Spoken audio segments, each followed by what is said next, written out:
Sex and happiness both enrich our lives, yet it's surprising how few people can honestly say that they enjoy regular and fulfilling sex or describe themselves and their lives as happy.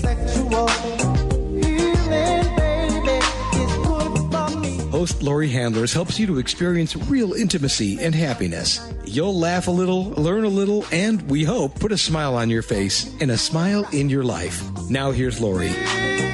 Hi, everybody. This is Laurie Handlers, and you're listening to another episode of Sex and Happiness, a show about sex and happiness. And, of course, today is no mistake. Today we're going to be talking about the following topics. I have a very interesting guest. She calls herself Transformational Tantra, Shamanic Medicine, and Healing Expert. And so we're going to talk a little bit about Transformational Tantra. We've talked about Tantra a lot on this show, but we haven't talked about shamanic medicine and what that has to do with intimacy and healing. So we're gonna skip around a little bit and talk about how this all connects to Tantra and conscious relating. So it's my aim that you get healthier, that you get sexier, that you get happier when you hear this show. And so that's what this show is going to be about. Let me tell you about my guest. She's from Sydney, Australia, and her name is Taryn Harvey. She's a qualified Tantra teacher, intuitive healer. Taryn honors Tantra and sacred sexuality in its authentic nature and true practice. She's recently developed a tantric bodywork tool, the polarity key, and she holds diplomas in Transformational Life Coaching, holistic counseling, and she's certified in Tantra teaching, chakra energy healing, and she's a successful author of Trust, a memoir about spiritual awakening and healing from abuse plus sexual shame. Ooh, I think we're going to start there. So, Taryn, welcome to Sex and Happiness. Thanks for being my guest. Thanks, Laurie. Thank you for inviting me. Yeah, I saw you. I started to go. It's so funny. I hate LinkedIn as a social media tool. I hate it. And lately I said, I need more guests for my show. I'm going to go on LinkedIn and find really cool people. And you're the first person that I found. Oh, fantastic. So it does work. It was worth me revisiting. Thank you. Totally. LinkedIn works well for some things. Since you and I don't know, I'm not in the corporate arena. It doesn't sound like you are. So it's like, I always think, why would I go on LinkedIn? But there it is. That's how we met each other.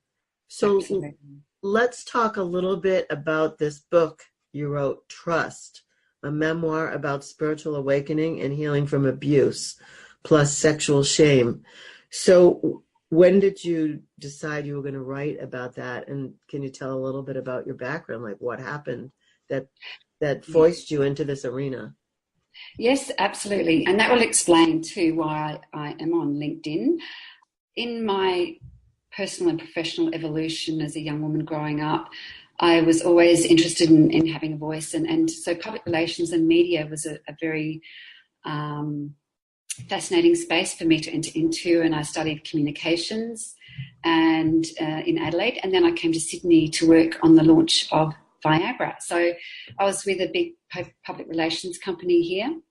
And then in that space, with working on such a high-profile blockbuster drug, I was, of course, then definitely in the corporate sector with working with high-end pharmaceutical companies. Yet part of me felt displaced. It was like I worked with a great team, and that's why I linked back in to reconnect with these people, because it's been a big journey for the last 12, 15 years. So I'm reconnecting because halfway through, about 7 years ago, is when I left the corporate sector quite a long time ago, but 7 years ago, I came back out of a space of healing.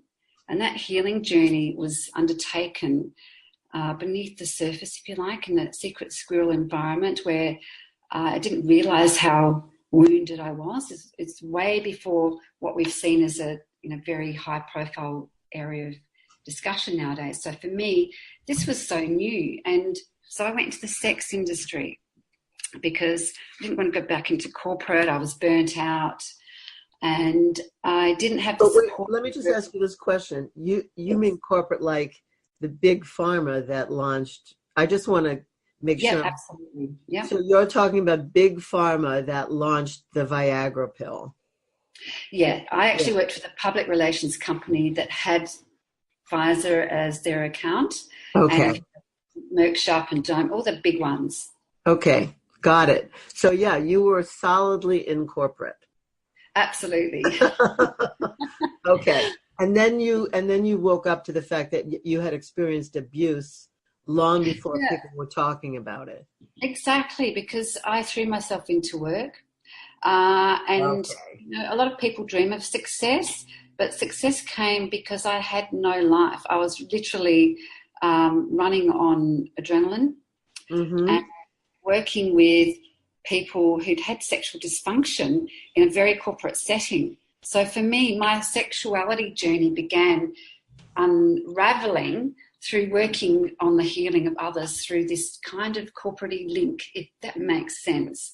I worked with people that had sexual dysfunction. I worked with urologists, and I worked with a lot of, I also worked on the accounts for some major breast cancer treatments, and I worked on the Australasian Menopause Society roundtable research presentation. So I was really in there behind the scenes, looking at how we are functioning as humans when we have sexuality disease. Yes, I get it. Everyone gets in the doorway they get in. Like when they usually exactly. Usually it comes from a combination of wanting to make a difference in the world and finding out that transformation isn't powerful enough unless you get to the root of things, and the root of things has to do with our shame and our guilt and those things that are rooted in the base of our bodies. And you came into it through working on the subject. Exactly, with other people hearing their stories. Yeah. So I was literally the person that would write their story and pitch that to the public and pitch how these particular medicines could heal them. But that's where I learned, getting back to one of your prime questions around how I got then into this transformational space, was recognizing that my own body was breaking down through working so hard. I'm laughing because that happened to me too in corporate. Exactly. So it's identical. It's like I was the top producer of sales and enrollment in a transformation company, and my body just broke down. That's it. It's amazing, isn't it? How we can help others, and then we have to take, and this is the one other aspect, had to take a massive step back. I had to give that up. And I lost a lot of friends, in the industry, who, especially recruiters, when I went overseas to find myself, so to speak, that big hero's journey we talk about. When I came back, I was a lot thinner. I couldn't wear my dark, suit. So when I was invited to interviews, I didn't look like the same person, and I couldn't fit into my suits. I literally wore a beautiful white linen dress, and they pitched me to another high-end PR company who wanted me on board. And I thought, I don't really want this, but, I need to eat. I need to make money. I'm back in Sydney with no job, and I don't have family here in Sydney. So I literally lived on a friend's couch and went to the interview thinking I'll just have to get back into corporate PR for a little while. And the recruitment officer rang me, and the first words he said was, "How dare you wear a linen dress? It's a corporate setting." And that's when I realised that I don't want to be amongst people who are going to judge me by how I look. Like I had evolved somewhat, but I didn't understand the terminology then. But that's when I went and studied. That person actually did you a favor. Absolutely. Yeah. Yeah. So, how dare you? That's it. So I travelled all around, mostly, the Mediterranean, and saw how they eating natural foods, and how the villages had the most basic setting, but they'd invite us to join her at the table after we did a big trek in the morning, because I've always been a trekker and hiker. So, and I thought, here I am living in a big city. Cost. Nobody wants to invite you in and share at their table. So I got that message loud and clear when I actually got home. So yes, he did me a favor. Yeah, wonderful. So let's talk. So then you went into some kind of sex work? Yes. So I went to sex work, not for another year. And the thing is, during that year, I really took a step back and worked temporarily, you know, in a gym where everybody was burning out again. And I just needed to recover completely mentally and emotionally, as well as the physical, which was happening. So that's where I looked into courses around coaching. Coaching was the new thing. This is back in 2002. Mm-hmm. So, I just thought, well, what else do I need in order to understand and work with people like I used to, but in a different way of helping them to work towards prevention rather than the cure. So I didn't want to go back into, you know, like medical, pharmaceutical work. Even though I saw it had a place, I thought I need to move forward in helping people understand to live better. We can not have to, you know, like take medications as much later. So in doing so, though, I saw an ad while I was sitting there at a gym, and literally this gym was smack bang in the middle of Sydney, high-end corporate one, where journalists and everyone would run in at lunchtime. It was madness.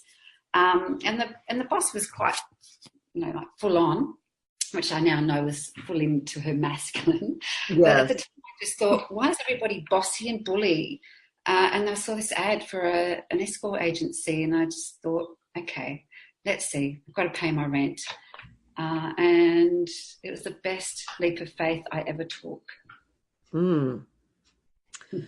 So you actually, down under there, you are not the first person that I ever talked to who found that as their career, and then that launched them, found escort as a career, and then it launched them into a whole other career. And you're not penalized in Australia for that.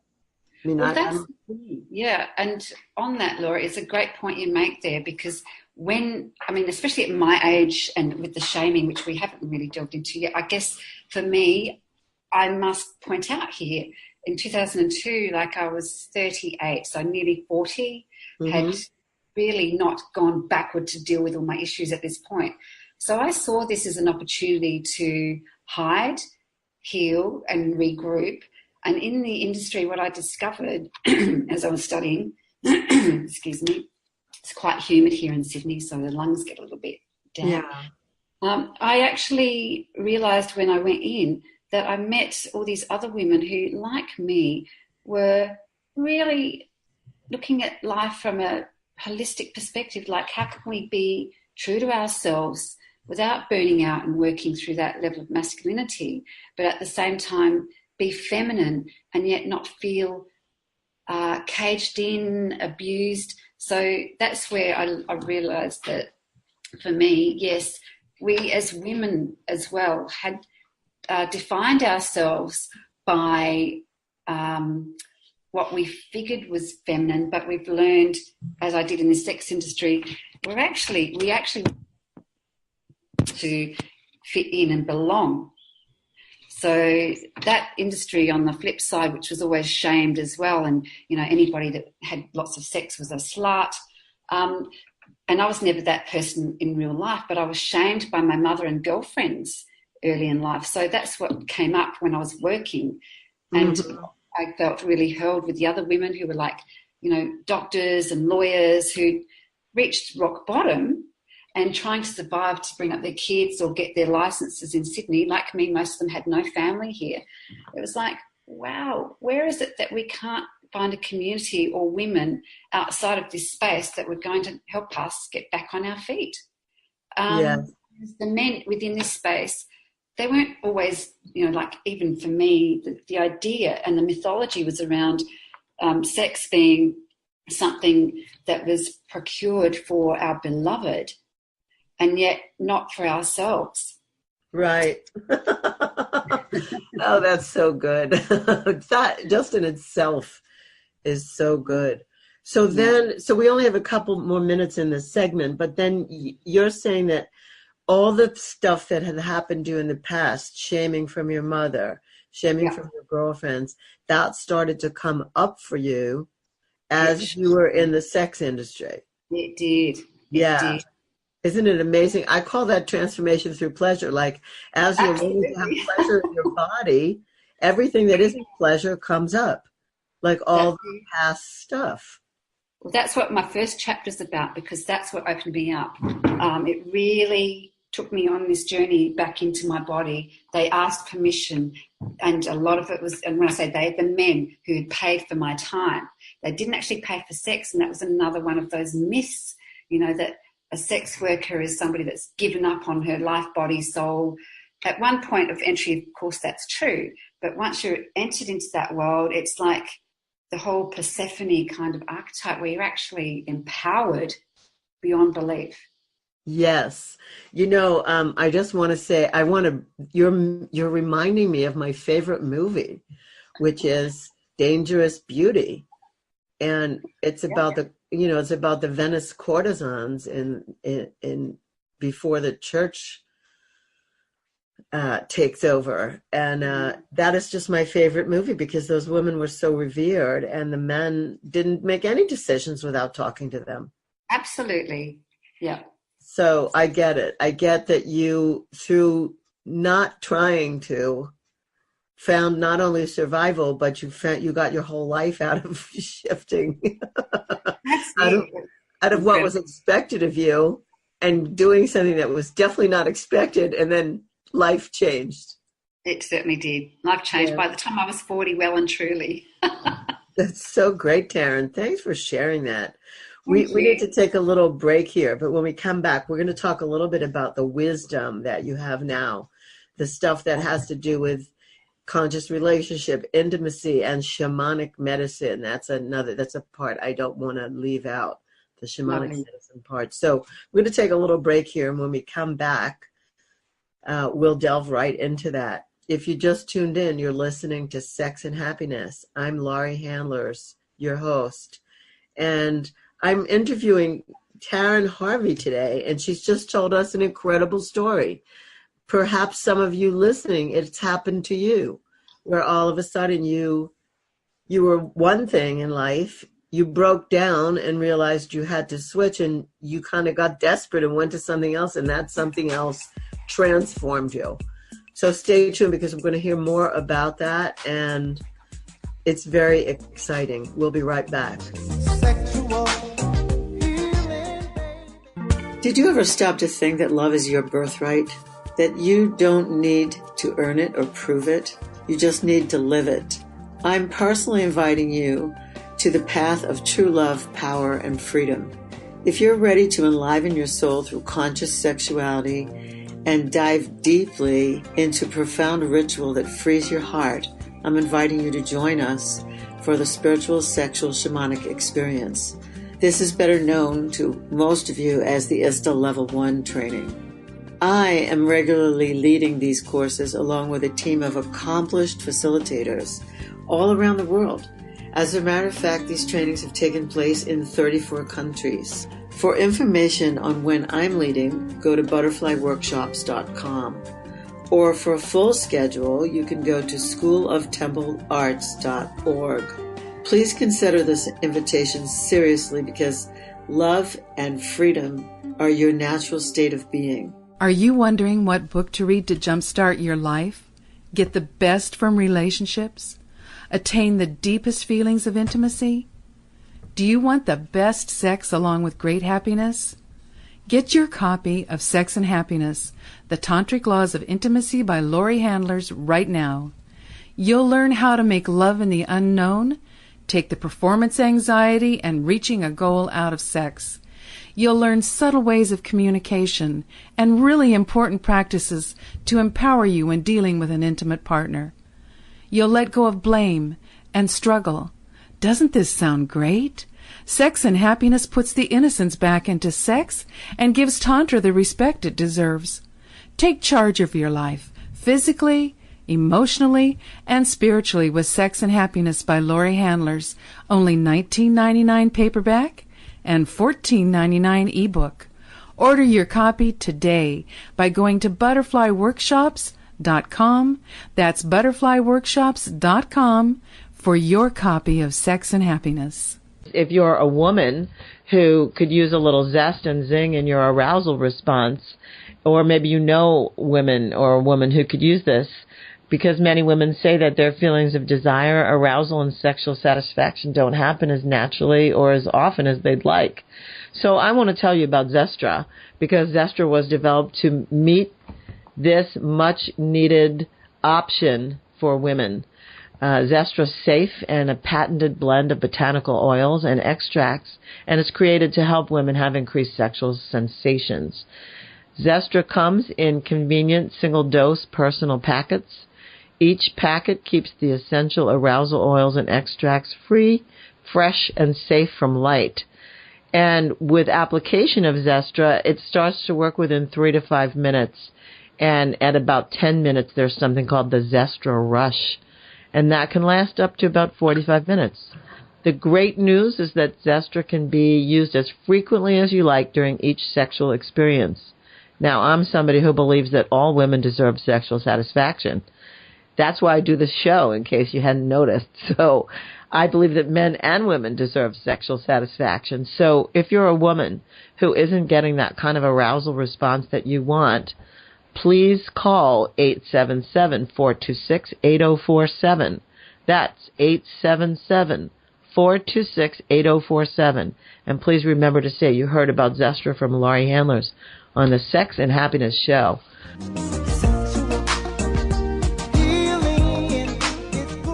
We're back with Sex and Happiness. Again, I'm Laurie Handlers. I'm interviewing Taryn Harvey from Sydney, Australia, who wasn't originally. I get that you were probably from Adelaide, but I got that when you were talking. But Taryn's coming to us today from Sydney, and she's a Tantra teacher and an intuitive healer, and she works with Tantra and Sacred Sexuality, and she has some things to teach us, or to share with us anyway, about how intimacy and conscious relationship relate, and also something about shamanic medicine. So we're just going to get rolling again. Taryn, yes, where you're at now, I don't know how. So you were talking about 2002, 2004. So now we're almost at the end of 2018, moving into 2019. I know. What can you say that you've learned, that you now share with people, the wisdom that you've gotten from facing all this stuff? Well, so when I moved out of that space of working as an escort, what I learned, because I also came out with the money I earned, I actually paid for my diplomas, and invested in property with my sister, but it wasn't about the money for me. What I learned was that the wisdom is in how we reclaim our own essence, and human nature is that we need to feel like we belong, we need to survive, we need to have a shelter, and we need sex in order to feel that vibrant, ecstatic, orgasmic self.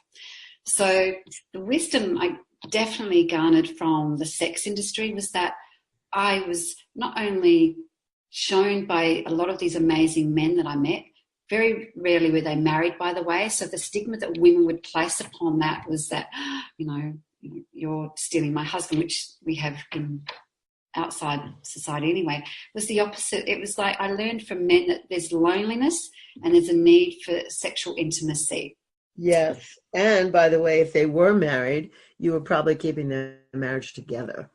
Oh, absolutely. And I'm just saying. I totally agree. I think the reason I'm shifting that mantra to kind of really highlight the single men, though, is because a lot of the married men during that phase, given this was like a good 10, 12 years ago now, even more, oh my God, 2002 to 2005, 6. So it's about 4 or 5 years definitely in that space. And at that time, before social media, before websites were really big with the girls showing their faces, we were all in the secret squirrel space where, so there were a lot of married men back then who really did hone in on this space as their sanctuary, very much like the ancient times. So the wisdom was, though, that there were more single men than married. Mm-hmm. And as this space and time of our society was shifting anyway into a more global and social kind of, like technological age, what I was dealing with was those men that could only come into these places because they were lonely. In the shift and in the wisdom that I'm sharing now is that even as I came out myself, which had to happen, I didn't do this organically, by the way. I ran away to Gold Coast and thought I can shut the door now on my secret past. I've healed the shame around my mother. And by the way, that was because I got married 30 years ago because of group and peer group pressure and having had sex. It was expected. So I'm still kind of that era. But as I was coming through, and what I've seen is that we have been able to, I feel like the wisdom for me is being able to come out in 2012 and 13 with this book and say, we want women in their 20s and 30s to be empowered around their sexuality, but also men. Don't want men to have to hide behind their computers and laptops, and because they can get all of this online now. So that's where it's really encapsulate both the old school and how we've tuned into this new technological school. Mm-hmm. Married men and single men. The other wisdom there, getting out of the sex workspace now, is that sex had been also governed by a lot of what we in Western society had deemed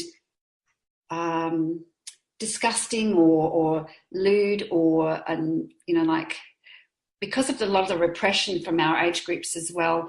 Like coming into this sexuality space means that we didn't know how to be a sensual individual and allow ourselves to organically connect with another person, be it a man or woman. So a lot of people are confused. So I also feel that what I'm imparting here is that there's still a lot of confusion about what sexuality and what intimacy is. Mm-hmm. Yeah. So intimacy, what I saw in the sex industry, again, I hardly had any sex, by the way. I actually wanted to have more. As they opened me up in my orgasmic body, I was giving more permission. I was ready and I knew what I wanted. So what I witnessed with a lot of the single men especially, because a lot of the married men, yes, they taught me. They were older and wiser. So as I came through and came out the other end, that wisdom was imparted from a lot of these men who'd had repressed sexual experiences, who'd probably learned throughout, again, that kind of sanctuary of establishments. So the single men then get that information and learning from me. They don't want to bonk so much. I love that term. In terms of having penetrational sex, they want to feel like they're being seen. They want to feel like that sexual energy is met with permission. So during our sessions in the industry, and then when I moved out, because I studied Tantra through that space as well, there's a Tantra goddess in our group. I learned that by speaking and being more authentic with these particular single lonely men who are like, I was 45 by the time I left the industry, 44, and they were like 25, 30, gorgeous young men, and they were learning about their sexual bodies, but they didn't want to go to the pubs, and especially in the culture here, and men have a few beers and women will be in the pubs, and everybody goes home, gets laid. A lot of men that don't actually want that. So I've learned to be able to connect with men, especially as I've moved into this space and came out about my experiences, is how they can learn where to master that sexual essence and who they are as individuals so that they understand how to open up to intimacy. I want to say something to you, because what you said is so profound as I see it, and here's why. Women who feel victimized or abused by men or feel the patriarchy in one way or another feel that men, all they want is to get laid. Mm-hmm. And young men, they feel that even more about, but then old men, they project that all onto them too. And Exactly. what you just said is not that. You said the opposite. Mm-hmm. You said men want to be seen, they want to be gotten, they want to be understood, they want to be heard, they want to be, cherished. I mean, it's the same thing. And you just blew that myth right out of the water, and I can't let it go without underlining it. Thank you. Yeah. And it's a big part of my journey, because in actual fact, a lot of my wounding is from women. Me too. Yeah, and the first one was my mother, who, and getting back to why I wrote the book and come out, and she came to the launch in 2013 by mistake. My sister told her that she was coming to Sydney for my book launch, so my mum was wanting to reconnect with me. So I didn't want her to know about anything, and it was actually the best thing that happened. So because she was shamed around falling pregnant with me back in the 60s. So that's where the women of that era, who were really in the throes of having the pill for protection and real hippie types, like my parents were, they had tattoos, they were very beach focused. So my mum fell pregnant, but she had this vision for herself that meant once you're pregnant, the expectation was to get married then and have your family. So I grew up with the emotional abuse. So I would make that clear. There was no physical until later. Then my mum, we've had a lot of healing around this, by the way, so she's happy for me to share. It's in the book. Became quite violent with me and was always slapping me across the face in front of people for looking pretty or acting gregarious. And my dad was more of the surrendering passive type. So the passive aggressive I witnessed in my parents was having the feminine was the aggressor, my mother. Right. And the passive and very spiritual person was my father, but he was also an alcoholic. And so he was very much under her control.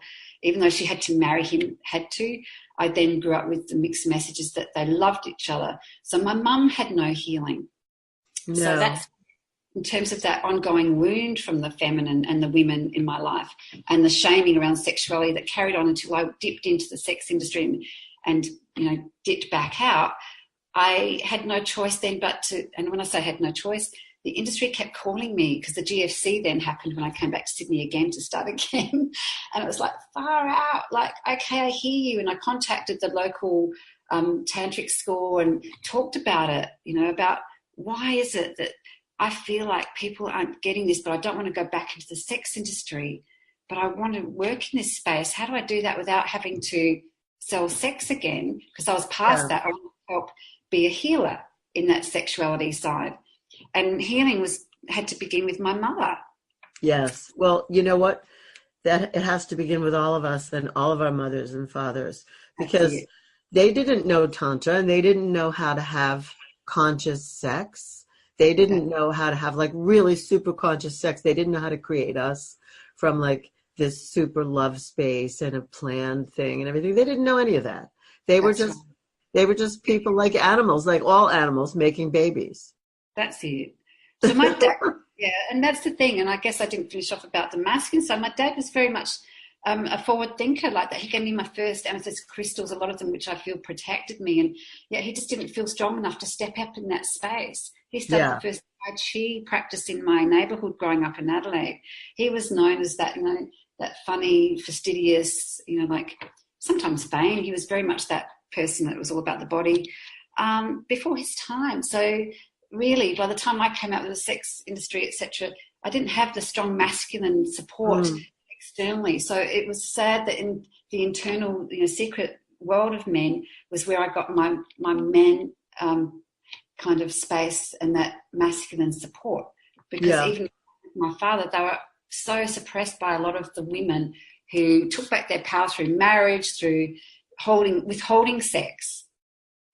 So I just want to say that. Yeah, thank you. So let's skip forward. Let's jump forward to now.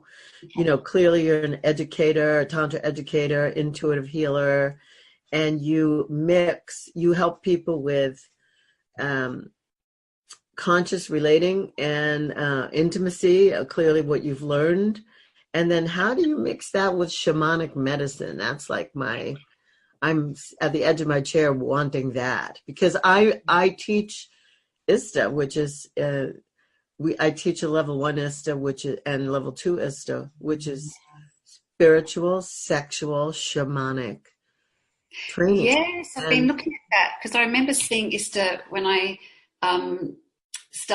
embraced the tantric journey in 2012, and I had my first Kundalini experience, because I literally, instead of taking off and traveling the world, I stayed put and allowed the experience of breaking open to happen. And again, as I mentioned, it was a few years since the GFC. I came back to Sydney and I was trying to get this all up and running.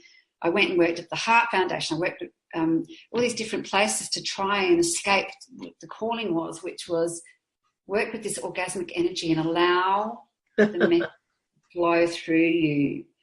So when the message flowed through me, I was literally on the floor crying, breaking open, thinking, I'm done, universe, what do you want from me?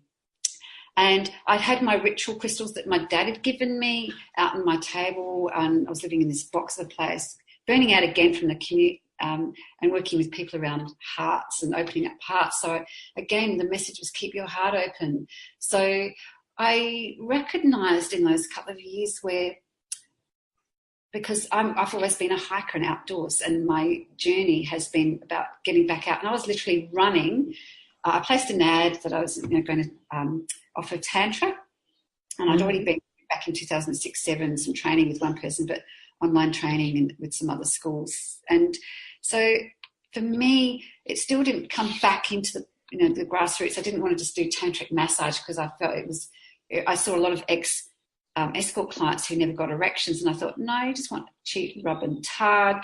That's not where I want to go. I want to be in that tantric space of authentic living, and I just don't feel it. So when I had this beautiful orgasmic feeling and went outside and went for a run, and connected, I can smell the earth, and I was really connecting with it. And when I came back, I had all these messages, and then the rest opened. I got filmed, and that's when I started finishing off my book.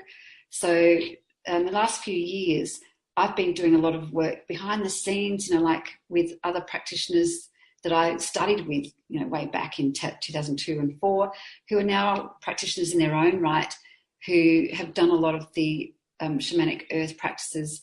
And in fact, my transformational and holistic life care teacher was a shaman. So a lot of our teachings were shamanic, and it flowed.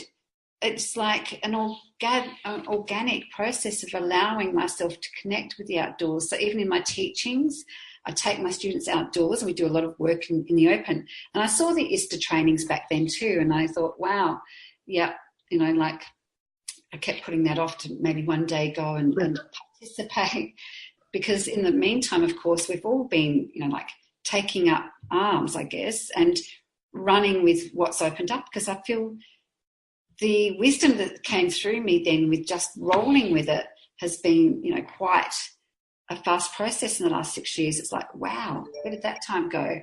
Yeah, I get it. It's a lot. Well, I wanted to just say, speaking about shamanism, what I've come to understand it to be by doing the trainings that I do is creating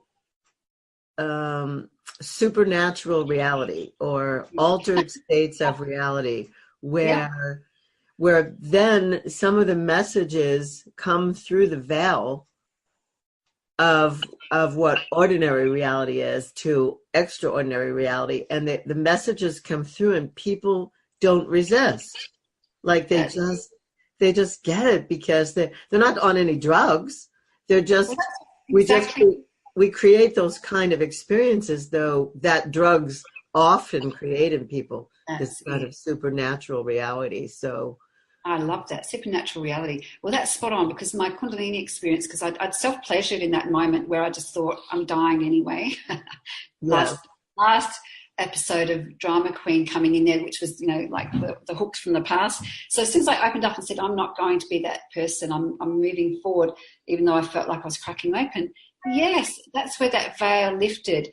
And in that space of time, by the way, I was also wanting a child, and I'd had a few miscarriages, and that's another deeper part of the book that unfolded too. It's like my body is a vessel. It was like, as a body worker and as the person that was then really breaking down and breaking open even more and wanting to be out of this body again, I actually did feel that natural accordance, if you like, the higher vibration of knowing. It just came through me, and bam, clients come to me. Or I didn't like to call them clients then, but, like people who come back from war, young men who have a real strong sense of wanting intimacy but not knowing how to. And so energetically, all of those things that I'd learned suddenly made sense because I could feel it with other people. It was like I became this conduit from the universe, still with my feet on the earth, which is the shit part, which kept me there.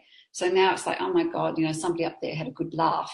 But it really meant that I'd finally got out of my own way, and I could be with people and feel their stories. And I'm such a skeptic, by the way, and I just stood even further back and went, what is that? But just naming it with these people. So that's why I got really busy really quick, even as I was, opening up to all my wounding at a more shamanic level, which again was about past lives then. I thought, oh my God, can this all be happening as well? Which it did. I then drew in all these people worldwide, because I ended up in Phoenix, Arizona, actually. That's where I live. Yeah, it's a beautiful place. And I didn't plan on traveling ever again, but I had all these people coming to me who had Native American Indian spirits sending them to me. And in that space, as I was really opening up to whatever it was, I could take them back into the journey and say to them, like, this may sound really bizarre, but I'm seeing an image of, like you dancing around a teepee or something. And I've had engineers and firemen, ambulance people at that time, men, super Aussie blokes saying, yep, that's my spirit guide. Oh my God, they believe it. So I had to start opening up to that and believing it for myself, and that's the point, which is a great discussion for us here. And I'm glad you mentioned, with shamanic and lifting that veil. It's like we don't realize just how much we are empowered to really connect with other people around this. Once we get out of our own way, it just comes through. And these people that are salt of the earth, it's like, I've already helped demystify the sexual shaming, and now there's this other level around spiritual kind of acceptance that we are light beings, who are able to embrace all elements of our physical bodies. Because there's We are. So good. Well, we got to take another break here. So far, so great. Thank you for all of that. And for, again, it's, our shame comes from where it comes from. We can't, the whole point, I mean, it's not the whole point, but a lot of the piece that you're talking about, besides breaking through in the spiritual realms, has to do with one gender can just simply not point their finger at the other gender and say, this gender is responsible for all of my wounds. It's just not true. And you're just making such a great case for people to understand that they need each other, and that we need each other all to help heal, and some of us have talents in one way and some of us have talents in another way, but getting into the body and getting back to the basics of, I need sex, I need food, I need clothing, I need shelter, and I need to honor that. Exactly. And honor what the rest of my body needs. You said so many things. So I'm just like, I'm underscoring some of them. We're going to take a break here. When we come back, we're going to find out how people get in touch with you. And also, if you have a tip, anything, let's say I doubt that someone's listening to my show for the first time, but maybe they are. And if they are, what would be the tip of the place where you would say to them, start? So I'm going to give you that, and then we're going to take a few moment break, and we'll come back and find out that information. So this is Sex and Happiness. I'm Laurie Handlers.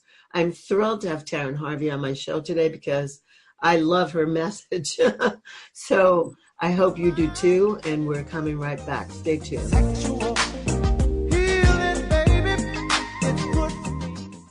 So many times you've heard Laurie talk about emotional release on this show. She says over and over again how important it is for you and your loved ones. Now you can do emotional release in the privacy of your own home. And you can practice Ladi Han too, meditation that prepares you for making love in the unknown. In her CD, Shamanic Release and Ladi Han, she creates a safe and sacred space in which you can do the powerful work Laurie is known for in her Butterfly Workshops courses. Laurie sets you up with the proper positioning and breathing. Then she guides you through each emotional state to the beat of tribal African rhythms.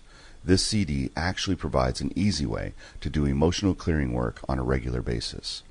Order your copy of Shamanic Release and Ladi Han today and watch your relationships walk free of emotional baggage. To order your copy, go to butterflyworkshops.com right now. As a sex and happiness coach, I understand that increased sexual participation intensifies sexual responsiveness and desire, as well as overall health and well-being. My experience with the Sybian has personally increased my sexual response, and I can now train women to use this machine to have peak orgasms as often as possible. I strongly believe this will add to their health and well-being whether they have a partner or not. The beauty and the miracle of the human body is that it adapts and changes much more rapidly than people change their beliefs or their opinions. The Sybian can make any woman's body more resilient with each peak orgasm. Sybian is an amazing experience, often described as the Lamborghini of sex toys. If you're a woman and you can get yourself to look at Sybian, you should do so. It won't take away from your partner. It will only add. Trust me on this. I love my Sybian. Go to Sybian.com. That's SYBIAN.com or call 1-800-253-6135.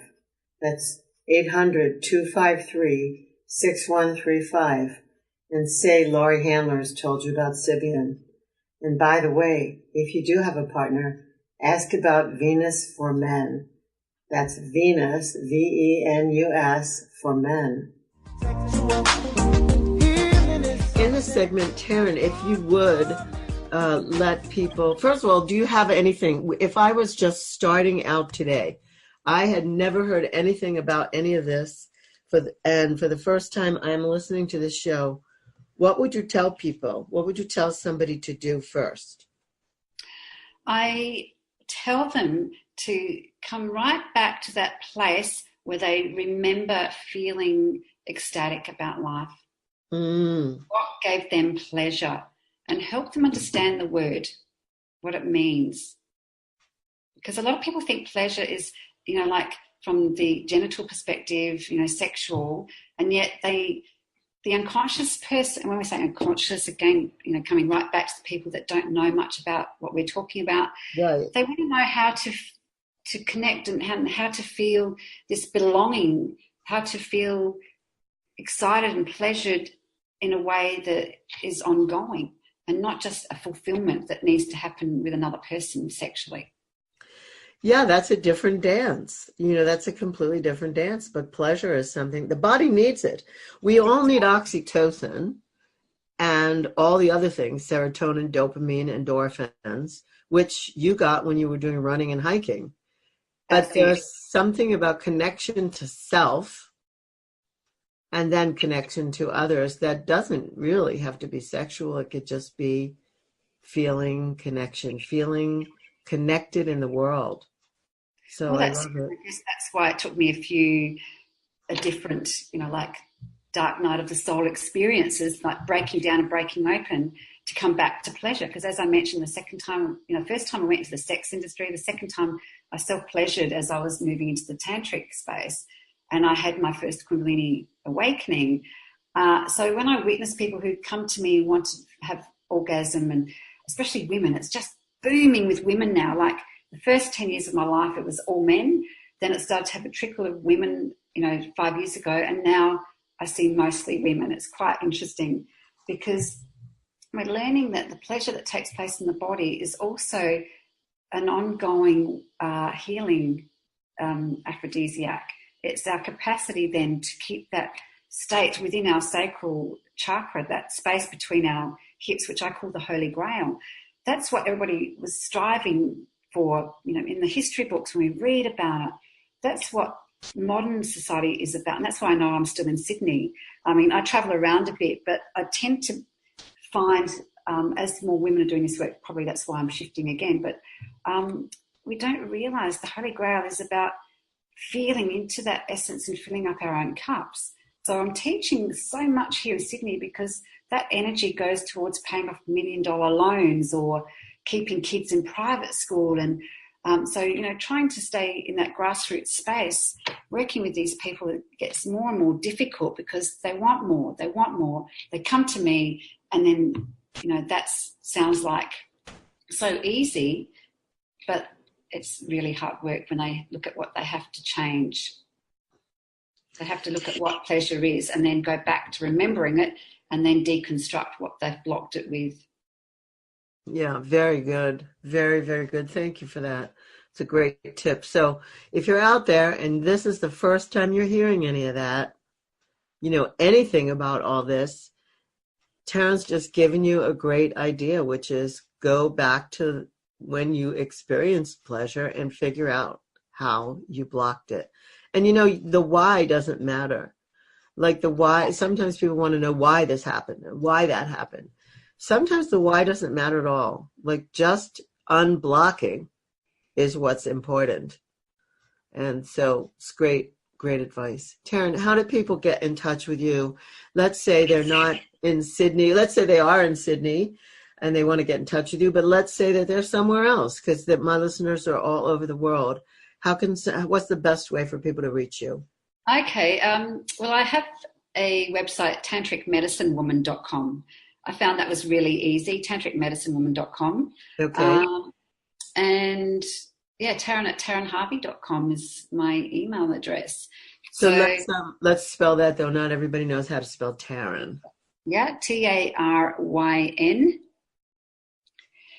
at Taryn Harvey. So that's Taryn for Nelly, Harvey, HARVEY.com. Great, really great. Or you could find her on LinkedIn because that's where I found her. That's it, yes.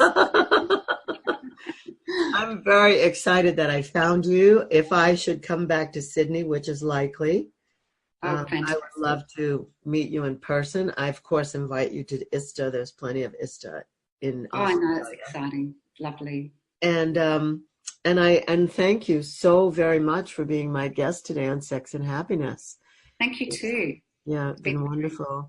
And everybody who's listening out there, I'd like you to tune in next time when I will have a friend of mine on the show named Michael Author, who's doing a new program called, I don't even know if I can say it on the air. It's like fucking your way to making money or something. I don't know. He just came out with this outrageous program. And I said to him, you know what? I need to interview you. You're getting wilder and wilder. So that'll be the next show after this. I want to thank you because I couldn't possibly do this, get this message across without all of you who listen. So thank you. This is Laurie Handlers signing off for Sex and Happiness. Thank you for joining us today for Sex and Happiness. To learn more about Laurie and her work, please go to butterflyworkshops.com or follow her on Twitter or Facebook. You can send her an email at sexandhappiness@gmail.com. We'll see you again right here next week for another edition of Sex and Happiness.